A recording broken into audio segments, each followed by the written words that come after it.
Have you heard the Whistler?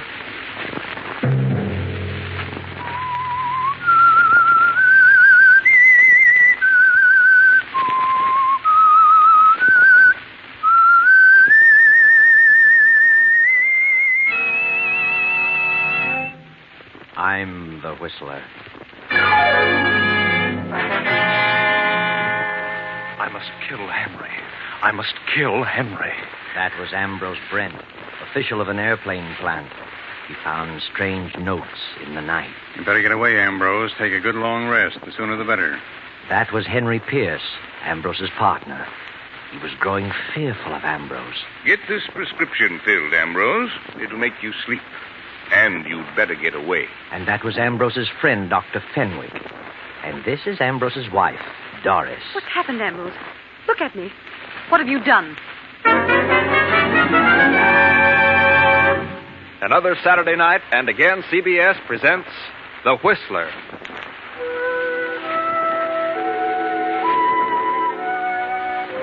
And I, the Whistler, know many things, for I walk by night. I know many strange tales, many secrets hidden in the hearts of men and women who've stepped into the shadows. I know the nameless terrors of which they dare not speak. And so I tell you tonight the strange story of Notes in the Night. A storm rages wildly over the countryside. Beyond that long row of trees stands a lonely house half hidden in the darkness of the night. Not a single light appears from any of its many windows. But up there in that room with the large window, a man stirs fretfully in his sleep. The man is Ambrose Brent, an official of an airplane plant. But it's not the storm that stirs his uneasy slumber. It's something else, something far more sinister, something that has happened many times in the past few weeks.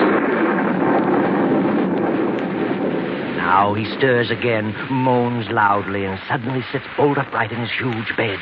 Who's there? Who's there, I say? It's funny. I swore I heard something. I swear I felt someone in the room. Turn on the lamp, Ambrose. You'll see. I can't imagine what's happening to me. It's just nerves, I guess. It's just... Good Lord. Another note. Another one. I must kill Henry. I must kill Henry. That's the third note this week in my own handwriting. I've got to do something. I've got to tell someone. Henry's my best friend. Oh, it's nerves. I know. I'll call Dr. Fenwick. Doc will know what's wrong. Fairchild 1834W. Yes. Hello? Is Dr. Fenwick in? No, Dr. Fenwick isn't in. He can be reached at Walnut 2380. Walnut 2380. That's Henry Pierce's number. I can't go there. If there's anything to this, I must stay away from Henry. I've got to see Doc Fenwick. Wait till morning.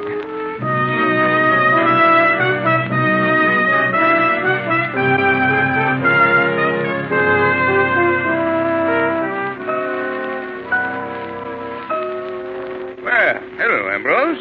Sit down. What's wrong? Doc, I've got to talk with you. Oh, of course, Ambrose. Why not? What's up? Something's wrong with me. Terribly wrong. Oh, yeah? Read this note. No? I must kill Henry. Henry? I must kill Henry? I don't get it. What has this to do with your trouble? I wrote it. You did? Well, really? And why did you write it? I don't know. I don't remember writing it, but I know it's in my own writing. And that's it. Who's Henry? Henry Pierce. Who else? Have you been drinking, Ambrose? Not a drop, I swear. Well, look, old boy, you'd best sit down. That's better. Now, when did you write this? I don't know. I found 6 notes just like that. 6? Where?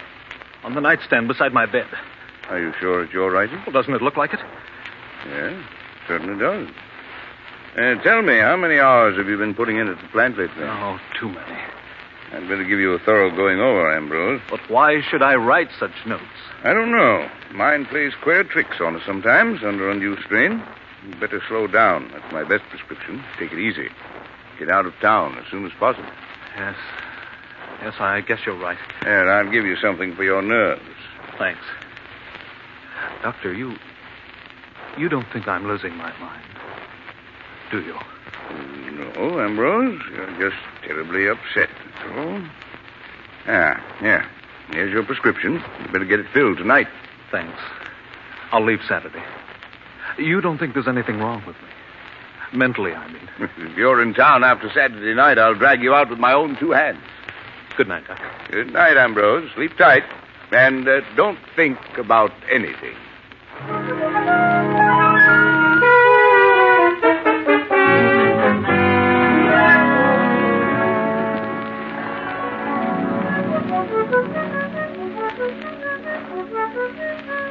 Ambrose, why don't you take a little vacation? What do you mean, Henry?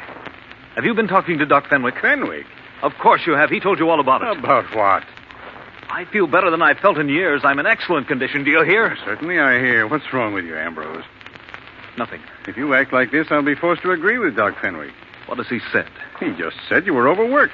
Well, he doesn't know everything. Ambrose, you'll please me very much if you'll take a little vacation. Did Doc Fenwick tell you what was bothering me? Yes, he did, Ambrose, and I think you'd better get away as soon as possible. Oh, I'm sorry, Ambrose, but don't worry. Everything will be all right. Then you're not worried? You're not upset about it? Certainly not. Why should I be? Please believe me, Henry, I wouldn't do such a thing. I've never even thought of such a thing. I'd kill myself first. You do believe me, don't you? Huh? Why, of course I do, of course. I wouldn't kill you. I have no reason. Shall I drive you home, Ambrose? No, I'll get home. I'd better leave tomorrow, hadn't I? I'll go up to my place in the mountains. There's no one there. My wife has gone to Palm Beach. Yes, Ambrose. You better leave tomorrow. Yes. Doris will be back from Palm Beach in 3 weeks. That'll be long enough. I'm sure you'll find things different when you return. Quite different. Good night, Henry. Goodbye, Ambrose. Sleep tight and don't think about anything.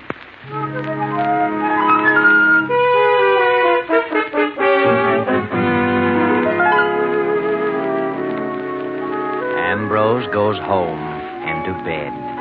The clock ticks off the eerie hours.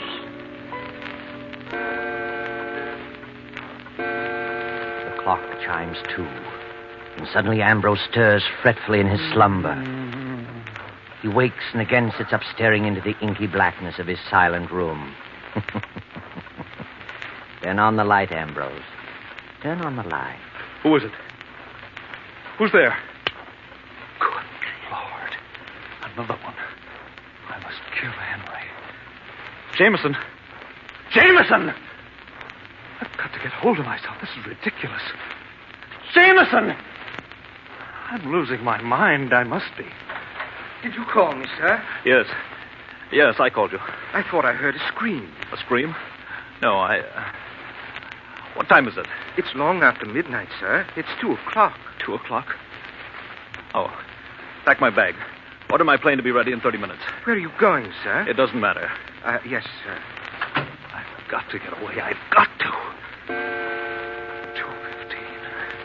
I must get away. I must. I'm mad. I must be. Jameson! Jameson! The car is at the door, sir. Then come on with the bag. Where are you going, sir? I don't know where I'm going, Jameson. Understand? Yes, sir, I understand. Good night, Jameson. Goodbye, sir.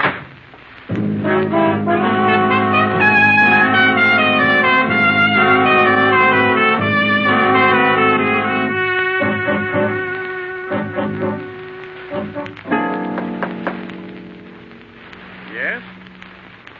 Yes? Who is it? What do you want? Come in. Ambrose, is that you? What on earth are you doing here at 2:30 in the morning? What's wrong? I say, what's wrong with you? I must kill Henry. I must kill Henry. Ambrose, put up that gun. No, don't, Ambrose. Don't. I must kill Henry. Don't, you're mad. Don't come near me. Don't. Ambrose.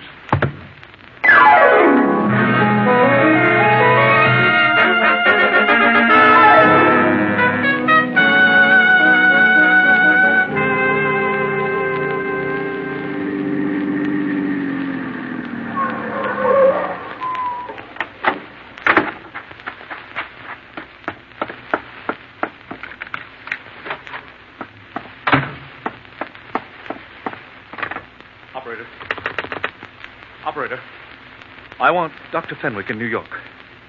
Fairchild, 1834W. Please. It's Dr. Fenwick's residence. Make it person to person. This is Crust Line 142. I've got to talk to someone. I've got to. I can't stand this silence, this being alone. Hello? Oh. I see. No, never mind. I'll call tomorrow. Put up your hands. Don't move. Doris. Ambrose. What on earth? What are you doing here? Why, what are you doing here? I thought you were in Palm Beach. What are you doing up here in the mountains? I changed my mind. I decided to come up here. Why didn't you let me know? I didn't think about it. I was going to phone you in the morning. Well, how did you find time to get away from the plant? I thought you were too busy to eat. Well, I decided I needed to rest, so I... It's an early hour to arrive. 5 a.m. Is it? Well, you see, it occurred to me on the spur of the moment. I flew up. Well, what are you staring at? I'm not staring, Ambrose. What's wrong? What's happened? Nothing. I came up here because... Because what? What are you talking about, Ambrose? Are you ill? Yes. Yes, that's it. I'm ill, very ill. Yes. Get the doctor. What doctor? There's no doctor near here. Get Dr. Fenwick. He knows. Dr. Fenwick? He's the only one who knows. Except Henry. Are you out of your mind? No, I'm not. Do you hear? It's a lie. I'm not crazy. I won't be crazy. Oh, Doris, what's happened to me? What's happened? Oh, poor Henry. Ambrose, look at me. What have you done? What have you done? Let me alone. I'm going to bed. I want to get some sleep.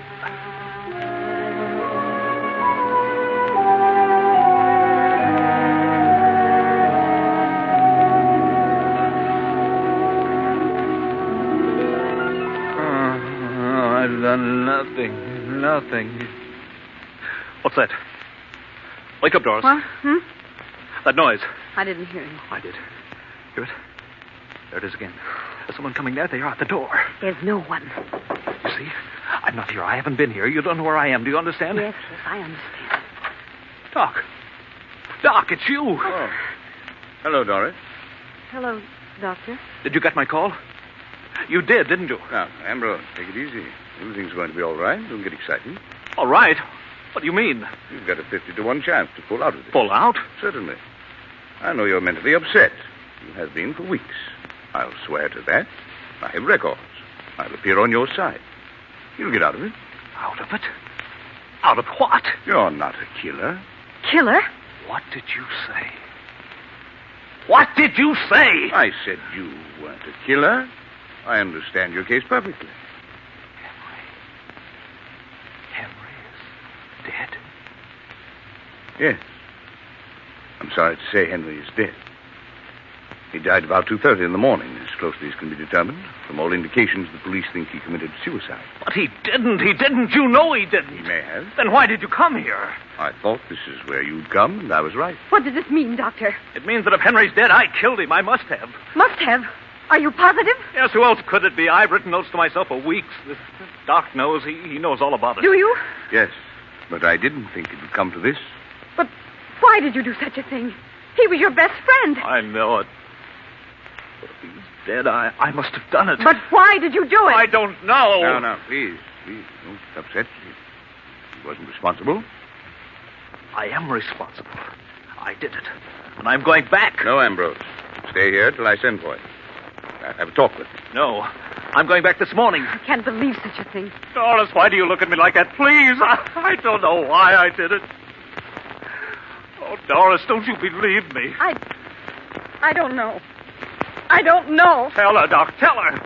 Tell her what? Tell her the truth. Tell her I didn't do it for a reason. Explain to her how it was. You know how it happened. Go on, tell her. Tell her. Come now, old boy. This is not helping you. What'll they do with me? Why? Now, look, it's early yet. It's 9 o'clock. You'd better try to get some sleep in this afternoon. I'll take you back to the city and make arrangements for you to go someplace where you can have a nice rest. What kind of a place? Why, rest home. I know a nice, quiet place. You don't mean a rest home. I know what you're thinking. You mean an asylum. You think I'm insane, both of you. Now, Ambrose. Well, why don't you say it? Ambrose, if you don't control yourself, something will happen to you. I won't go to an asylum. Do you hear? Do you hear me? Stop it. I won't stop it. You don't care about me. You're both cold and heartless. You want me to be locked up, both of you. Ambrose, please. Please, calm down. Keep away from him, Doris. See? Keep away from him. He's a dangerous lunatic. A killer. You don't calm down. I'll have to use force. You try it. You just try it. I'm going out that door, and don't you try to stop me. You run away like this, you stamp yourself as a hopeless lunatic. They'll find you. They won't find me, and I won't be locked up. Ambrose, please. No, I'll kill myself first. You're a fool, Ambrose. A mad fool.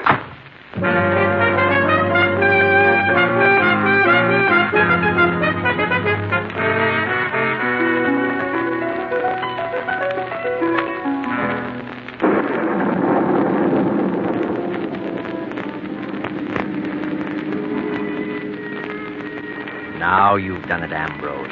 You've really made a mess of things. You're a fugitive now. They'll throw out a dragnet. You'll have to run and hide and sneak, afraid of every shadow. You'll have to run, Ambrose. Hide and sneak and run for the rest of your days. Ambrose Brent, fugitive.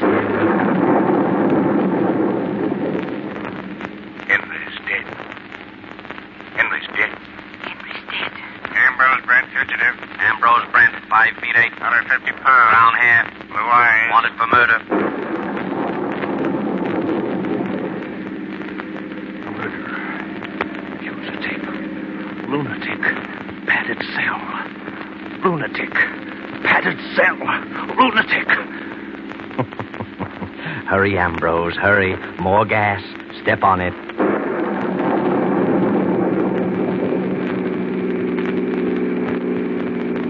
What's that? A sign, Ambrose, and a red flag swinging in the road. 2 men in black rubber coats. Too late to turn around now. What's your hurry, mister?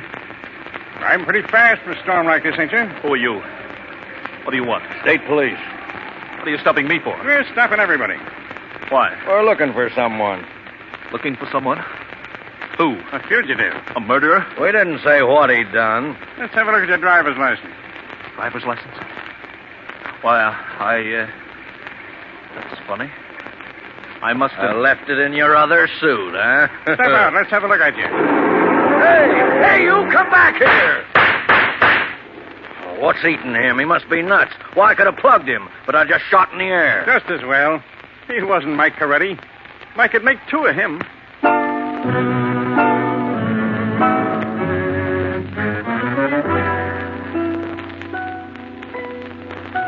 Know where you are now? Recognize this room? That's right. It's the room of death, where Henry was murdered the night before. His body has been removed, but the pad on his desk is still there, smeared with a large brown stain. There are 5 people in the room: Dr. Fenwick and Doris Brent, Jameson the Brent's butler, Inspector Fields, and Carnes of the District Attorney's office. The inspector is speaking. District Attorney Carnes had an appointment with Henry Pierce. It was he who discovered the body this morning. Pierce had been dead about 7 hours. Right, Mr. Carnes? That's right, Inspector Fields. We attempted to reach Mr. Brent and were told by Jameson, the butler, that he left town at 2 in the morning. He told us about the place in the mountains, and there we reached you, Mrs. Brent. You've no idea where your husband is, Mrs. Brent? Not the slightest. Your butler said you had gone to Palm Beach. Yes, I started for Palm Beach, but I changed my mind and went to the mountains. And your husband came there last night? Yes, it was about 5 in the morning. About 9 o'clock. I flew up to the cabin and got there a few minutes before 9. Why did you go there, Doctor? Well, I had advised Ambrose to take a rest. He's been working too hard and was heading for a nervous breakdown. When I learned of Henry's death, I went to tell him about it. Doctor, you visited Henry Pierce here last evening. I did. He phoned me to come over. I got here about 11. He'd made a new will and wanted me to witness it and asked if I would serve as executor. I read it and signed it. I see. In whose favor was the will drawn? Well, the old will left everything to Ambrose. Henry had no living relative. But because of Ambrose's mental condition, he decided to leave everything to Doris, Mrs. Brent. That's correct. I found the will on the desk. Was Ambrose Brent your patient? Yes, of course. What was his trouble? Too much work. He had a great responsibility. Did you think he was losing his mind? No. Did he think so? Well, he was terribly upset. He'd been having hallucinations. Doctor, when was the last time you saw him prior to finding him in the mountains? The evening before Henry died. I wrote him a prescription. Mm-hmm. And where did you go after you left Henry Pierce last night? I told my servants that I was going out of town for a holiday, but it was storming so when I left Henry that I decided to stay at my club. Mrs. Brent, did your husband, Mr. Pierce, ever quarrel? Not to my knowledge. They were the best of friends. I see. Have you told us all you know, Dr. Fenwick? No. Then I think you should. What was it that bothered Ambrose Brent? Well, he said he had been writing himself notes. They were all alike, in his own handwriting, and all said the same thing. I must kill Henry. I didn't know this. Certainly not. That was the patient's private business. I thought that if I could get him away for arrest, he'd pull out of it. There you are, Carnes. Must have been on his mind. Yes, but what's the motive? An unbalanced mind doesn't always need a motive. Then you think Ambrose did it? He loved Henry like a brother. If he did it, he was completely out of his mind. Believe me. Ambrose! What? Well, thank heaven. You finally came to your senses. Come in, Mr. Brent. I suppose you want to see me? I'm Inspector Fields, Police Department. This is Mr. Carnes of the District Attorney's Office. Yes, I know Mr. Carnes. I thought you'd gone on a little vacation, Mr. Brent. I had gone, but not on a vacation. Mr. Pierce told me you'd gone for a couple of weeks. I was going on a vacation, but something changed my mind. Oh? What was that? You know. You know why I've come back. Henry's dead, and I killed him. When did you kill him? I don't know. Must have been last night. Why did you do it? I wish I knew. I recall neither the crime nor the motive. But I'm sure I did it. Why are you so sure you did it? Because of these notes, 6 of them. I've been writing notes to myself for weeks. Read them.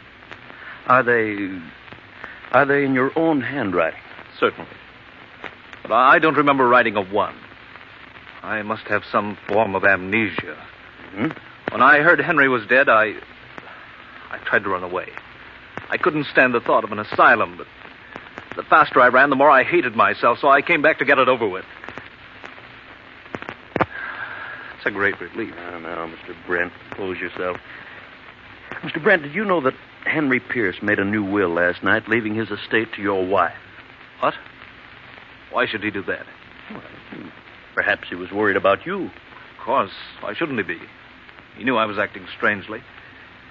Take a look at this will. Is that Henry's signature? Certainly. You're sure it isn't your writing? It is not. I couldn't copy his signature if I tried. It's just a bunch of scrawls. Mm-hmm. Oh, Mr. Brent, take this pad and write on it, I must kill Henry. Please, isn't that being a bit brutal? Go ahead, write it.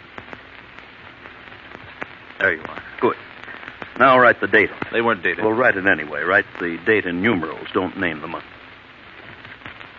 There it is. Thank you. Now you write the same, Mrs. Brent. There. Thanks. Now you, Dr. Fenwick. There you are. Mm-hmm. Well, the notes you got were certainly in your own handwriting, Mr. Brent. I told you that. Why waste so much time? I came back to get it over with. I'm tired. There, you need some sleep, old man. You'll feel better after you've had a nap. I can't sleep. I haven't slept for days. You should have. You've been taking that medicine I gave you. I didn't get it. I didn't want to sleep. I just wanted to get away. Here's the prescription, still in my pocket. Prescription? May I see it, please? Thank you. What is this medicine, Doctor? It's intended to induce sleep, but he's so stubborn he wouldn't take it. If he had, this wouldn't have happened. Oh. Inspector, take a look at this note written just now by Mr. Brent. I must kill Henry. And the date. 5/14/42. May the 14th, 1942. Now, Mrs. Brent's note. I must kill Henry. 5/14/42. The same. Mm-hmm. And now Dr. Fenwick's. I must kill Henry.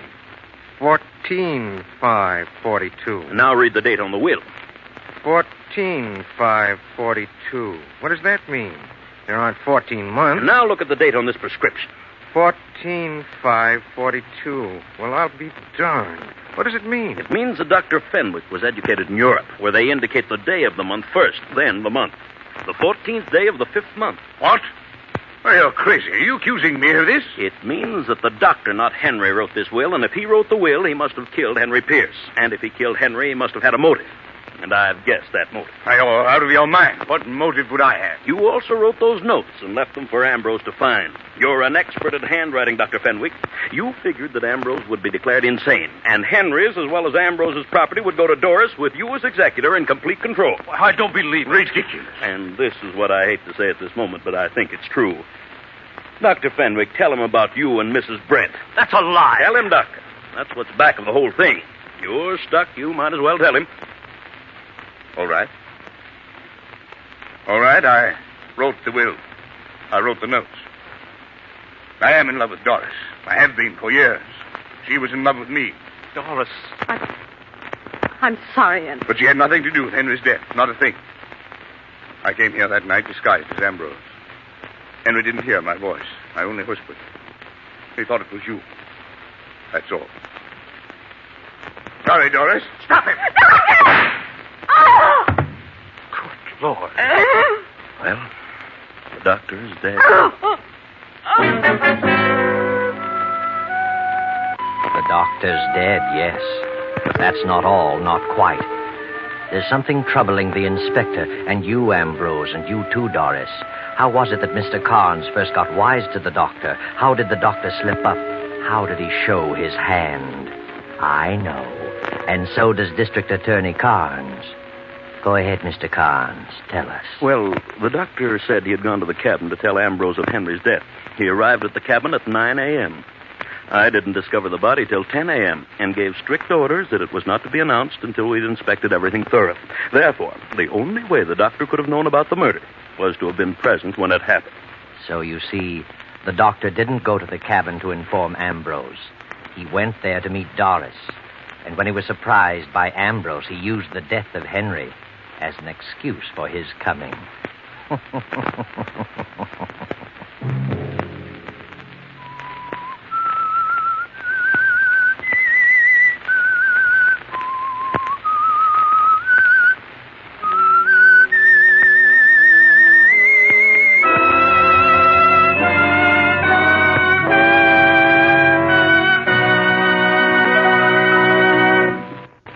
CBS has presented The Whistler.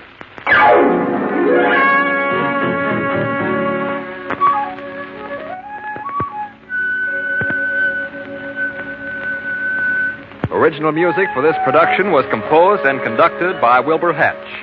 Tonight's Whistler story was written and directed by J. Donald Wilson and originated from Columbia Square in Hollywood. Next week, same time, I, the Whistler, will return to tell you the incredible story of the Draft of Death. Good night. This is the Columbia Broadcasting System.